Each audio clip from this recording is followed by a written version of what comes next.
J'espère que ça va bien. J'espère aussi que ça ne va pas trop résonner puisque je me suis enfermée dans ma chambre pour vous filmer cette vidéo. D'où le fond noir puisque je me suis mise face à ma fenêtre. Ce qui se passe, c'est que dans mon couloir, il y a des travaux, semble-t-il. Au moment où je décide de filmer, ils se mettent à mon étage pour faire je ne sais quoi. Ce matin, j'ai été réveillée par les tronçonneuses sous ma fenêtre de chambre à peine 9 h avec une odeur d'essence incroyable. Enfin bon bref, c'est une journée un peu compliquée. Donc j'espère qu'au niveau son, ça ira.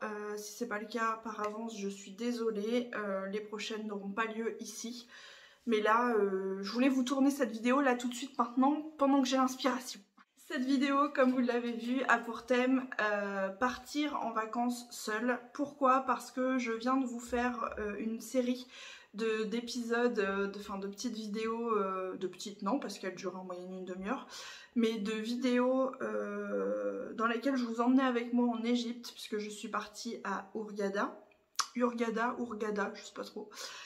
Toute seule, c'était pas la première fois pour moi que je partais en vacances toute seule, néanmoins vous avez été nombreuses, je dis nombreuses parce qu'on est quand même une majorité féminine, vous avez été nombreuses à me poser des questions et surtout à me signaler que vous oseriez pas vous partir seule en vacances, et donc je me suis dit que pour clôturer l'été et avant la rentrée, parce que je sais que moi je suis partie tardivement et que plein de gens ont déjà repris, et qu'il est temps que je change de sujet. J'ai décidé de faire une dernière vidéo dans laquelle je vais vous expliquer pourquoi, enfin je vais vous réexpliquer pourquoi je suis partie, enfin pourquoi je pars seule et surtout comment ça se passe pour si jamais vous voulez vous lancer. Bref, let's go. Alors le pourquoi partir seule, je voulais, enfin en tout cas pour ma part, je vous l'ai expliqué dans l'une de mes vidéos Vloggy Days. Je vous ai expliqué que depuis mon enfance, j'ai la chance, grâce à un membre de ma famille, de pouvoir partir à l'étranger dans le cadre de voyages de groupe organisés. Et donc du coup j'ai vu beaucoup de choses et j'ai cette chance et j'en ai conscience. Mais en vieillissant, en devenant adulte, je me suis rendu compte que j'avais envie de pouvoir faire ce que j'ai envie de faire en fait. Parce que bien évidemment, quand vous partez en groupe, que ce soit 2 personnes, 3 personnes, 15 personnes, 50 personnes, il s'agit de faire avec un petit peu les envies et le rythme de chacun. Alors que quand vous partez seul, il n'y a pas de concession à faire dans le sens où vraiment vous pouvez vous écouter vous-même, faire ce que vous avez envie de faire au moment où vous avez envie de le faire et de la façon dont vous avez envie de le faire. Donc ça c'est la première chose, arrivée à 36 ans, j'en ai besoin. J'en ai besoin depuis quelques temps puisque j'étais partie à Mamet toute seule il y a 2 ans déjà. Et ça me fait du bien de pouvoir me concentrer sur mes envies sans aucune contrainte extérieure. La seconde chose, je vous l'ai dit aussi, je suis parmi mes proches, mes amis, etc. la seule à être célibataire sans enfant. Donc j'ai une facilité pour pouvoir partir en vacances que n'ont pas forcément mes amis qui ont du coup une vie de famille que moi je n'ai pas encore. Donc voilà, ça fait partie des raisons pour lesquelles je pars seule. Parce que en fait c'est soit je pars seule, soit finalement je pars pas, ou alors en groupe, hein, comme je vous le disais. J'ai fait mon choix personnellement et je vous l'ai dit aussi mais je vous le répète, je trouve que c'est une super expérience à faire au moins une fois. Parce que ça permet d'en apprendre sur soi, ça permet de se rendre compte si on est débrouillard ou pas, ça permet de se rendre compte de quel est notre vrai rythme à nous, de quelles sont nos envies sans se préoccuper des autres, etc. Et c'est une vraie belle expérience que je vous suggère de faire. Il n'y a pas besoin de partir loin pour ça, à la limite j'ai envie de vous dire même pas forcément à l'étranger, en l'occurrence, même si c'est le thème de cette vidéo. Vous pouvez décider de partir 3 jours, tout un week-end toute seule à 20 km de chez vous. Ce n'est pas chez vous, donc ça vous fera un changement et ça vous permettra de vous concentrer sur vous-même. Après, ça peut être aussi une première étape pour ensuite envisager un voyage d'1 semaine à l'étranger. Mais testez et franchement, vous m'en redirez des nouvelles. Je pense vraiment que c'est quelque chose qui ressource. Et moi, personnellement, ça me fait du bien. Sur le comment s'y prendre, alors en termes de site internet, pour commencer, il faut savoir qu'il y a tout un tas de sites internet qui vous proposent des voyages à l'étranger clés en main. Alors je vais vous citer bien évidemment Last Minute, bien évidemment Promo Vacances. Vous avez aussi des sites type Leclerc Voyage, Carrefour Voyage, ce genre de choses qui existent. Vous avez aussi pour les bons plans des sites type voyage privé qui organisent des voyages à l'étranger ou pas d'ailleurs, il y a aussi en France, mais des voyages de luxe à moindre coût, enfin en tout cas en promo. Vous avez un site qui s'appelle Voyage Pirate qui vous dégote aussi les meilleurs tarifs pour partir. Enfin voilà, des sites, il y en a tout un tas, je vous mettrai les liens dans la barre d'infos si vous voulez aller checker. Mais j'ai commencé par ça personnellement, j'ai commencé par aller voir un petit peu quelles étaient les destinations phares proposées par ces sites-là, les tarifs pratiqués, les hôtels existants, etc. Et donc, justement, par rapport aux hôtels, vous procédez par élimination, déjà par rapport à ce que vous voyez en termes de photos. Parce que y a des choses sur lesquelles vous arrivez à vous projeter, vous vous dites ouais je me verrais bien là, ça me plairait bien, et puis d'autres où vous vous dites cet hôtel là il est pas du tout sexy, ça me plaît pas, je passe à autre chose quoi. Ensuite, moi je regarde toujours sur TripAdvisor les avis sur les hôtels, bien que faut les prendre en considération, je dirais avec parcimonie, puisque quand on est mécontent, on le fait savoir. Par contre, quand on est content et satisfait, on a moins tendance à l'exprimer. Du coup, forcément, vous retrouvez plus facilement des notations négatives que des notations positives. Je vous donne l'exemple concret, le Long Beach Resort dans lequel je suis allée, vous avez pu, si vous avez regardé les 8 vidéos, constater par vous-même que franchement c'est un super hôtel. Enfin en tout cas pour le prix, rapport qualité-prix top, moi j'ai été très satisfaite, il y avait un super environnement, j'ai pas eu de problématique au niveau de la propreté, etc. Et pourtant quand on regarde les avis sur TripAdvisor, ils se font allumer comme c'est pas permis, et encore une fois j'ai pas compris. Mais bref, donc à prendre avec parcimonie, néanmoins ça vous donne quand même un ordre d'idée. Si vous avez des choses qui sont redondantes, vous pouvez vous dire que quand même ça vous met la puce à l'oreille. Mais voilà, je fonctionne comme ça. En tout cas, je procède par étapes. Je fais du repérage sur les sites. Je fais du repérage au niveau des hôtels selon les destinations qui m'attirent. Et puis ensuite, je vais regarder un petit peu les avis. Dans un second temps, ce que j'ai fait et ce que je fais en règle générale, c'est que je vais voir les agences de voyage en leur indiquant ce que je recherche et en leur demandant de me faire des devis. Je vais en voir plusieurs. Parce que pour un même hôtel, d'une agence de voyage à une autre, vous n'allez pas avoir les mêmes tarifs. Me demandez pas pourquoi. Est-ce que c'est une question de marge? Je sais pas. Mais c'est ce que j'ai pu constater. Donc je repère les endroits qui me plaisent, les hôtels qui me plaisent, la formule dont j'ai envie, etc. Et ensuite je vais faire des demandes de devis en indiquant aux agences, voilà, je cherche une semaine en tout inclus dans un hôtel club. Je cherche quelque chose qui soit en plein centre-ville parce que je veux faire des excursions, ou je m'en fiche parce que je veux juste aller me détendre. Voilà ma tranche de tarifs. Enfin voilà, je leur donne les critères et ils me sortent des devis. Et puis j'analyse un petit peu les différents devis et je vois ce que ça donne. Quand vous partez avec une agence de voyage, ce que j'ai toujours fait finalement, que ce soit à Mamet ou là, Hurghada, j'ai fini par prendre par une agence de voyage. Pas la même, là, il y a 2 ans c'était une agence TUI je crois, et puis là c'était Carrefour Voyage. Je vous dis, je fais vraiment en fonction des offres du moment. Je finis toujours par prendre une agence de voyage parce que vous avez quelqu'un vers qui vous tournez s'il y a quelque chose qui se passe pas bien. C'est plus facile d'avoir un contact entre guillemets physique qu'une plateforme. Par exemple, Last Minute, ils n'ont pas pignon sur rue. Promo Vacances, ils ont des agences. Last Minute, ils n'ont pas d'agence, donc je pense qu'en termes de service client à distance, ça doit être plus compliqué quand il y a des problèmes. Quoiqu'encore, c'est du conditionnel parce que j'ai jamais testé. N'hésitez pas à me dire d'ailleurs dans les commentaires si vous avez déjà fait un départ avec Last Minute et comment ça s'est passé.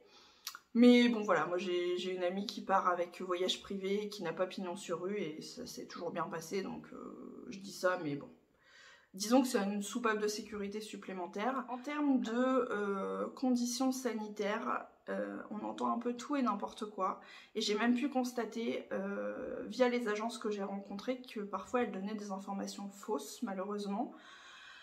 Après, même si ça reste leur métier, je peux comprendre que les conditions sanitaires d'un pays à un autre changent très souvent en ce moment et qu'elles ne peuvent pas tout connaître par cœur. Mais pour vous donner un exemple, on m'a dit que pour aller à Hurghada, il fallait absolument un test PCR, même si on était vacciné. Et c'est archi faux. En fait, il y a un site de référence qui est le site diplomatie.gouv.fr que je vous mets aussi dans la barre d'infos. Et c'est un site qui vous donne toutes les infos pour aller dans un pays. Vous choisissez dans la liste le pays que vous visez et ça vous donne toutes les infos. C'est pas dédié au Covid, c'est un site qui, en règle générale, vous donne les conditions, voilà, pour entrer dans tel ou tel pays. Est-ce qu'il y a besoin de formulaires particuliers, etc. par exemple, ou de visa, ou voilà. Mais ils ont ajouté cette rubrique Covid et c'est un site du gouvernement, donc là vous avez la bonne info. Et effectivement, j'avais vérifié sur ce site. Et donc pour Hurghada, en l'occurrence pour l'Égypte, qui est un pays orange, en ce moment en tout cas, c'était soit vous êtes vacciné totalement depuis plus de 15 jours et vous n'avez pas besoin de test PCR ni à l'aller ni au retour, soit vous n'avez pas de vaccin, enfin vous n'avez pas totalement fait votre vaccination ou pas du tout, et dans ces cas-là il fallait un test PCR à l'aller et au retour. Mais voilà, faut pas toujours prendre tout au pied de la lettre, c'est bien de vérifier par soi-même, même si ça reste des professionnels dans les agences, il n'empêche que personne n'est infaillible, et que bah là en l'occurrence si j'avais écouté l'agence, et c'était pas celle avec laquelle je suis partie en l'occurrence qui m'avait dit ça, hein, c'est une autre, mais si je l'avais écouté j'aurais fait un test PCR pour rien. Parce que bah, c'est pas demandé. Les infos vous les avez sur ce site diplomatie.gouv.fr. Si vous avez une destination qui vous branche et que vous savez pas trop si en ce moment ça peut être intéressant d'y aller, si c'est pas trop risqué, etc., et bah allez voir sur ce site. Ça vous donne toutes les infos en temps et en heure, c'est mis à jour régulièrement et ce sont les informations officielles. Ensuite, comment ça se passe? Et bien, une fois que vous avez choisi votre destination, vous allez la payer. Alors si c'est plus d'un mois avant, la plupart du temps vous pouvez verser un acompte. Si c'est moins d'un mois avant le départ, normalement il faut solder le voyage. Vous avez possibilité de prendre bien évidemment des assurances. Assurance annulation, etc. Par contre faites attention, si vous payez avec votre carte bancaire, parfois vous avez d'office des assurances via votre carte bancaire, donc renseignez-vous peut-être avant. C'est l'agence de voyage qui vous donne absolument tout, c'est-à-dire qui vous indique les formalités, qui vous donne vos billets d'avion, qui vous indique où vous rendre et à quelle heure, qui vous indique le poids des bagages auxquels vous avez droit, etc. etc. Ils m'ont même passé un coup de fil quand je suis revenue pour savoir comment ça s'était passé, enfin bon voilà. Vous êtes assez guidé là-dessus. Vous avez une petite pochette avec tous les documents, les renseignements sur l'hôtel, les formalités à remplir, enfin vous avez tout ce qu'il faut, vous êtes guidé, vous n'avez plus qu'à suivre en fait les directives. En l'occurrence nous pour l'Égypte on avait un document à remplir, alors normalement ils vous les donnent dans l'avion, mais là ils nous avaient demandé d'aller le télécharger sur le site au cas où il n'y en ait pas assez dans l'avion. Grosso modo pour le Covid une déclaration sur l'honneur qu'on n'a pas de symptômes, etc. Et puis un document que vous avez dès que vous voyagez, un document à remplir pour dire pourquoi vous entrez dans le pays, où vous allez loger, qu'est-ce que vous y faites, combien de temps vous restez, voilà. Ça, et puis on avait un visa à récupérer à l'aéroport pour avoir effectivement le droit d'entrer dans le pays et d'y rester pendant notre semaine de congé. Enfin ma semaine de congé, je vais parler au jeu, puisque j'étais seule, mais je dis on parce qu'en fait c'était pour la totalité de l'avion hein, finalement. J'ai pas grand chose de plus à dire là-dessus, hein, si ce n'est qu'il suffit de suivre les directives, encore une fois. Si ça peut vous rassurer, il n'y a rien de très très compliqué. Les formulaires à remplir en général, ce sont votre état civil, vos coordonnées, votre numéro de passeport, votre carte d'identité selon où vous allez. Et puis comme je vous disais, bah, les coordonnées du lieu où vous allez résider, votre profession, ce genre de choses, donc des trucs assez banals quoi. Banal? Banal ou banaux? Je suis partie pour aller à Hurghada, je suis partie de Roissy-Charles de Gaulle, sachant que j'habite à Rouen, j'ai décidé d'y aller en voiture, et en fait dans ces cas-là, vous avez effectivement des parkings, alors il y a les parkings officiels de l'aéroport, mais qui coûtent un bras, je ne vous le suggère pas. Sachant que dernièrement, ces quelques dernières années, ont pullulé des parkings autour des aéroports qui se sont mis en place. Je pense notamment aux parkings d'hôtels, en fait les hôtels qui sont par exemple sur Roissy en France, qui est le nom d'une ville pas loin de l'aéroport. Ces hôtels-là mettent à disposition en fait des places de parking pour la semaine. Enfin voilà, vous réservez en ligne et ça coûte moins cher. Et en fait, il y a une navette qui passe et qui vous ramène. Vous avez des plateformes type Booking pour les hôtels qui sont là, des plateformes pour les parkings. Vous avez différents tarifs et vous choisissez le tarif le plus intéressant. Moi c'est ce que j'ai fait, il y a plusieurs plateformes mais moi j'ai utilisé la plateforme Allopark, je vous mets aussi le lien dans la barre d'infos. Sur cette plateforme là j'ai trouvé un parking, c'est un particulier entre guillemets qui a ouvert ça. C'est un petit parking à Campan qui est à 10 minutes de l'aéroport, qui paye pas de mine. J'avais le GPS, je me suis dit, je suis arrivée en pleine nuit, je me suis dit où est-ce que je suis tombée. Et en fait le mec est adorable, ça m'a coûté encore une fois une quarantaine d'euros pour la semaine complète. J'ai récupéré mon véhicule, il me l'avait lavé, il vous apporte quand vous arrivez, il vous amène à l'aéroport, vous lui passez un coup de fil quand vous revenez, il vient vous chercher, il vous ramène à votre voiture. Et voilà, c'est un parking fermé à clé, enfin j'ai aucun souci, je l'ai fait plusieurs fois. J'ai jamais eu aucun problème et ce genre de parking existe aussi bien pour Orly que pour Ryanair du côté de Beauvais. Enfin voilà, n'hésitez pas à regarder, vous avez de plus en plus ce genre de choses qui se mettent en place, que ce soit par des structures très professionnelles et enfin officielles et connues, des structures d'hôtels dont les noms nous causent à tous, qui mettent à dispo les places de parking, soit des structures plus petites et plus personnelles entre guillemets, de particuliers qui se lancent dans ce business là, parce qu'effectivement quand on regarde le prix des tarifs du parking officiel de Roissy, ça fait un peu peur quoi. Donc voilà, moi je fais ça quand je pars en vacances et j'ai jamais eu de soucis. Dans l'aéroport, c'est pas bien compliqué, vous regardez le panneau qui indique à quelle heure est votre vol et qui vous indique du coup, enfin vous avez l'horaire, la compagnie aérienne, la destination et ça vous dit à quel guichet vous rendre pour récupérer votre billet d'avion officiel, puisque vous avez un document de l'organisme avec lequel vous avez payé le voyage, mais c'est l'aéroport qui vous donne le billet d'avion finalement. Et puis à qui vous allez remettre votre bagage si vous avez un bagage en soute. Je dis si parce que c'est pas obligatoire d'avoir un bagage en soute. Alors souvent sur les voyages sur une semaine en balnéaire, vous en avez un de programmé, mais de plus en plus il faut payer en supplément pour avoir un bagage en soute. Ça devient un business, hein. C'est comme tout. Les bagages à main, c'est maximum 10 kg, mais ça dépend des compagnies. Vous avez certaines compagnies qui acceptent 5 kg, d'autres qui acceptent 10 kg. Donc il faut regarder pour chaque compagnie aérienne que vous prenez ce que ça dit en termes de bagages. Mais quand vous avez un bagage qui est un bagage cabine et qui ne peut pas dépasser 10 kg, moi personnellement pour une semaine de vacances je sais pas faire parce que je sais pas voyager léger. Et puis en plus vous pouvez pas mettre tout et n'importe quoi dans un bagage cabine. Vous ne pouvez pas mettre de produits de plus de 100 ml, vous ne pouvez pas mettre d'objets coupants type si vous voulez prendre un rasoir par exemple, ce genre de choses. Donc c'est plutôt contraignant.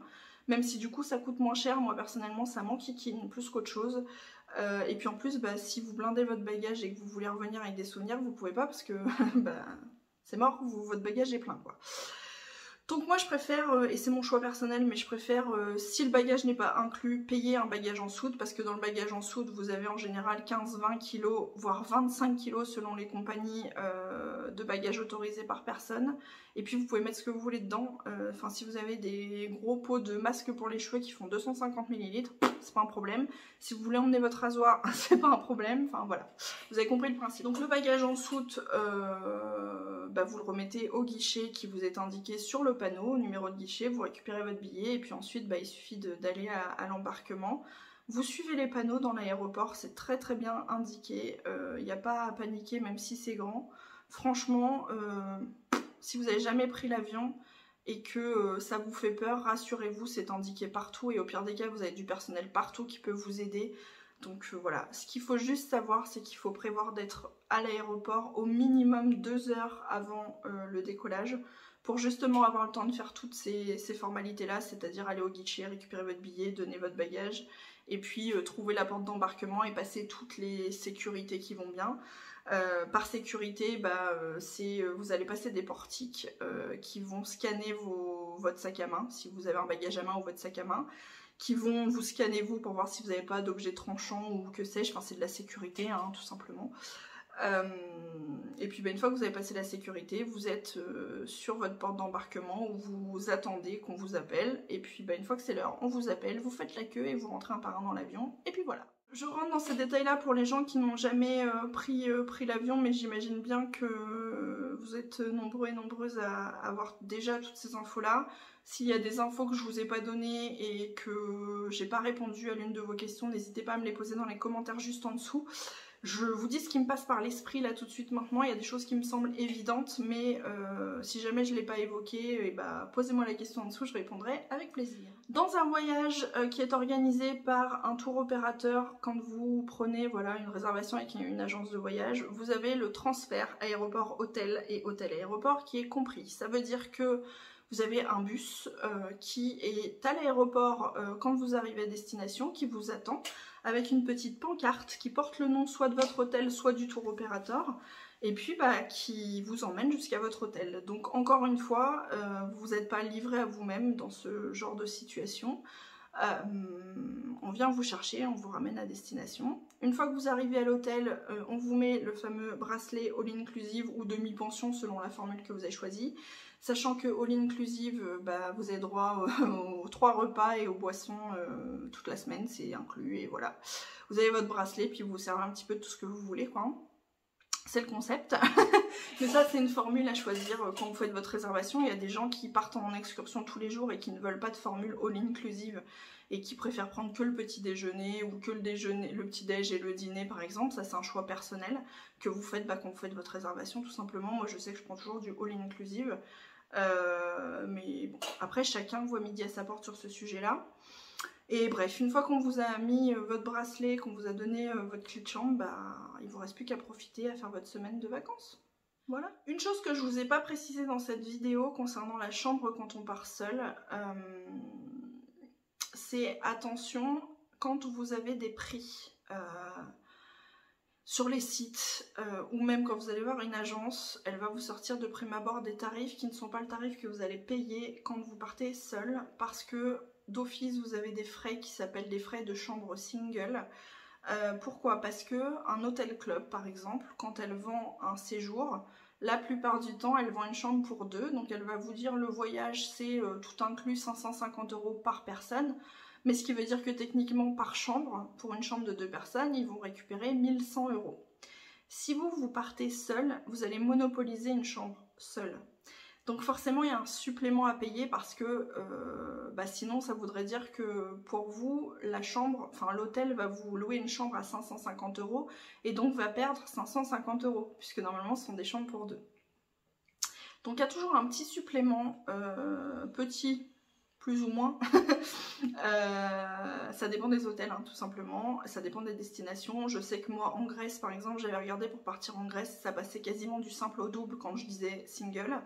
Donc j'ai abandonné l'idée de partir en Grèce cette année. Je pense que c'est lié vraiment au fait que la Méditerranée a été prise d'assaut avec le Covid, etc. Je suis déjà partie en Méditerranée, ou en tout cas regarder les tarifs pour partir en Méditerranée avant le Covid et c'était pas ce tarif là, donc voilà.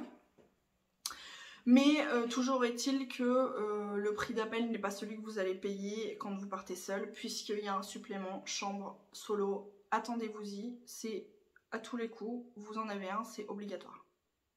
Bien évidemment, tout ce que je suis en train de vous dire là, c'est dans le cas où, comme moi, vous partez avec soit un site, soit une agence de voyage sur un voyage en balnéaire, en tout inclus ou en demi-pension, mais voilà, tout organisé dès le départ. Après, il y a bien évidemment la possibilité de se faire des voyages à la carte en réservant soi-même un vol d'un côté et un hôtel de l'autre. Là, moi, je vous parle de ce qui se passe quand on prend un package, c'est-à-dire un voyage, un séjour, hôtel et vol, inclus avec les transferts, etc.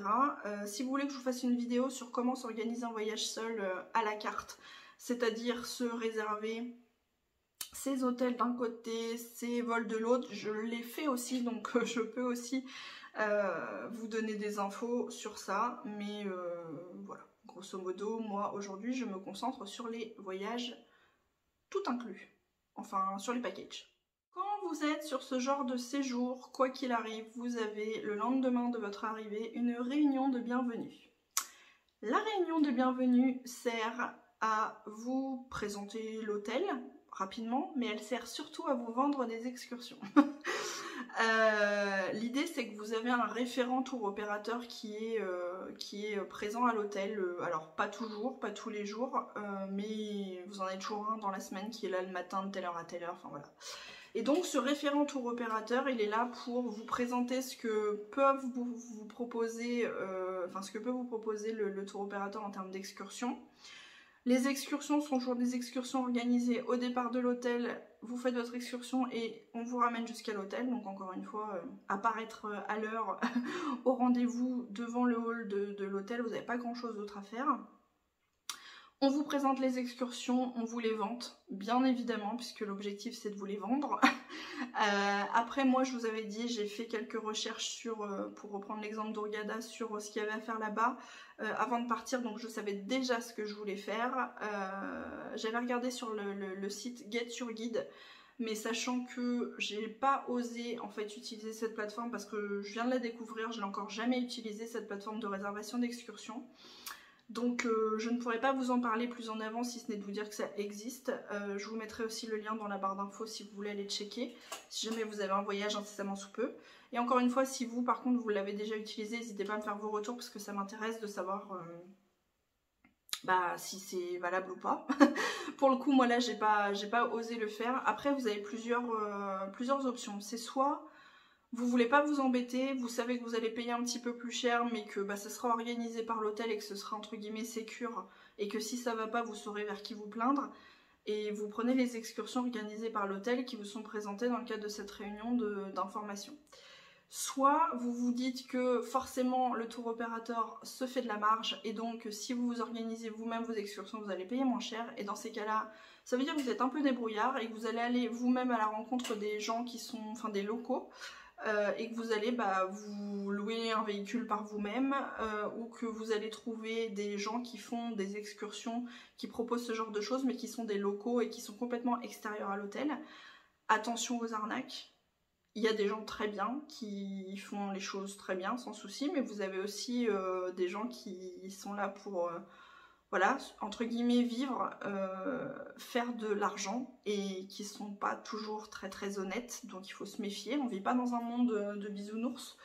Vous avez notamment, je vous l'ai dit à de nombreuses reprises, mais sur la plage à Hurghada, de nombreuses personnes qui viennent vous chercher pour vous vendre des excursions, etc. etc. C'est pas toujours sécure. Je dis pas que tous sont malhonnêtes, loin de là. Il y a forcément des gens qui sont très pros, il n'y a pas de souci, mais attention. C'est tout ce que je dis. Voilà, je pense avoir fait le tour sur comment je repère les voyages, pourquoi je pars seule, comment je m'organise pour aller jusqu'à l'aéroport, comment ça se passe à l'aéroport, comment ça se passe à l'arrivée, les excursions, le tarif, etc. Je pense que j'ai fait le tour. Si c'est pas le cas, n'hésitez pas à me poser vos questions dans la barre d'infos, sous la barre d'infos dans les commentaires. Par contre, dans la barre d'infos, je vous mets voilà, certains sites que je vous ai cités. Je vous mets aussi tous les liens vers mes réseaux sociaux si vous voulez m'y retrouver et me faire un petit coucou. Et puis, voilà, je vous fais plein de gros boujous. Prenez soin de vous et je vous dis rendez-vous à la prochaine vidéo. Des boujous!